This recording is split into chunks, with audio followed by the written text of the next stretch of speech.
不過咧，即係講開啲即食麵咧，我細個成日聽到個傳聞嘅，即係以前都有識人響即食麵廠入邊做噶嘛。係佢哋成日咧，即係話俾我聽咧，有個傳聞就係嗰啲即食麵咪成日有蠟質嘅，係啊，有膠啊嘛，係嘛，跟住咧就會即係嗰個人咧就成日即係一日三餐都係食即食麵嘅。係咁咧，有一日咧，佢個胃好唔舒服，去睇醫生。咁咧點知咧，原來醫生發現咧，佢成個胃咧都係嗰啲蠟質。咁其實呢啲個都唔係一個真嘅事實嚟嘅，因為其實我個胃部入邊個胃酸咧，其實係足夠能力係你去消化呢啲物質嘅。咁啊，可能即係當然啦，嗰啲膠質對你嘅健康或者營養有冇幫助咧？係可能未必會有幫助啦。但係佢會唔會真係響長時間入邊喺個胃度唔能夠消化咧？咁就未必嘅。但係其實我有時睇即食麵後面包裝嗰個嘅指示咧，究竟點煮嗰個即食麵咧？佢話其實當然啦，麵係分開煮啦。咁其實嗰個粉咧係臨尾你喺個碗上面先至落㗎喎。係啊，嗱，但係其實個粉咪唔溶咯。我知應該咁講。咁啊嗱，每一個人嘅做法好唔同嘅。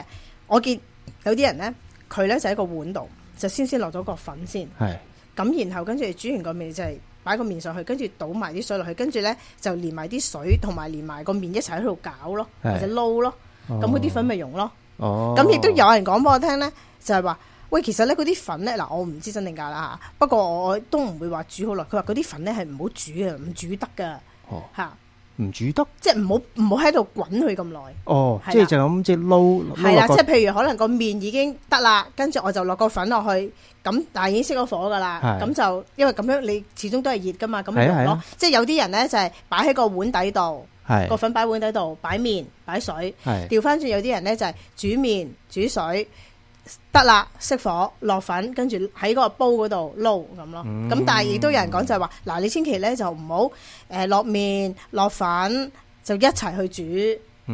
咁我唔知邊一樣嘢啱。